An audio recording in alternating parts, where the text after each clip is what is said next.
20 एप्रिलला नागपूरच्या महिला सुधारगृहातून पळून गेलेल्या 3 मुलींचा शोध लागलाय। तिघी डम्पिंग यार्ड परिसरात सापडलेल्या आहेत। 20 एप्रिलला 4 मुली पळून गेल्या होत्या। यापैकी एकीचं अपहरण करून सामूहिक बलात्काराची घटना घडली होती। मात्र तिघी अजूनही बेपत्ता होत्या। आज दुपारी त्या तिघींना शोधण्यात नागपूर पोलिसांना यश आलेलं आहे।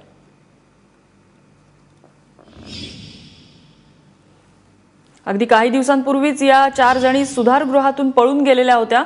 मात्र त्यांचा शोध घेण्याचं काम पोलिसांकडे होतं। त्याच्या तिघींपैकी एकीचं अपहरण झालं आणि त्यानंतर तिच्यावरती सामूहिक बलात्कार झाल्याची घटना देखील उघडकीला आलेली होती। त्यामुळे खळबळ उडालेली होती। अखेरीस या उर्वरित तिघींचा देखील शोध लागलेला आहे।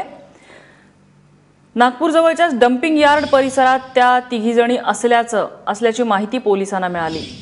रजत वशिष्ठ आमचे प्रतिनिधी आपल्या सोबत आहेत। रजत, नम्रता, आज दुपारी या तिन्ही मुली जी आहेत ते डम्पिंग यार्ड परिसरात सापडलेल्या आहेत। डम्पिंग यार्ड परिसरामध्ये एका मुलीचे नातेवाईकाचं घर होतं आणि त्यात मुली तिकडे पोहोचलेल्या होत्या आणि तिथून पोलिसांनी त्यांना सुखरूप आता पोलीस स्टेशनमध्ये आणलेलं आहे आणि त्यांची चौकशी केली जात आहे। मात्र 20 एप्रिल पासून ह्या 4 मुली बेपत्ता झालेल्या होत्या। मात्र सुरुवातीला गांभीर्याने यांचा शोध झाला नाही आणि दुर्दैवाने त्यामुळे एका मुलीवर सामूहिक बलात्काराचा प्रसंग ओढवलेला आहे। त्यामुळे पोलिसांनी ही सक्रियता 2 दिवसाआधी दाखवली असती तर नक्कीच एका मुलीचं एवढं मोठं नुकसान झालं नसतं। नम्रता, रजत, धन्यवाद तू दिलेल्या माहितीबद्दल।